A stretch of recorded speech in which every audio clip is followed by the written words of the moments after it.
সারাদিন চা, coffee, juice খাচ্ছ, কিন্তু সাদা পানি সেটা ভুলেই গেছো। এই একটা অবহেলা তোমার শরীরের ভেতরে যা করছে জানলে আজই অভ্যাস বদলাবে।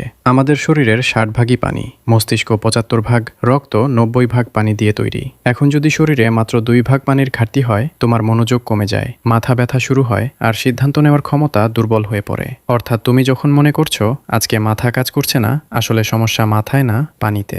আরেকটা বিষয় অনেকে জানে না, শরীর যখন পানির অভাবে পড়ে সে প্রথমে তৃষ্ণার সংকেত না দিয়ে ক্ষুধার সংকেত দেয়। মানে তুমি যখন মনে করছো খিদে পেয়েছে, আসলে হয়তো শরীর পানি চাইছে। এই কারণেই অনেকে নানা বুঝে বেশি খায়, ওজন বাড়ে।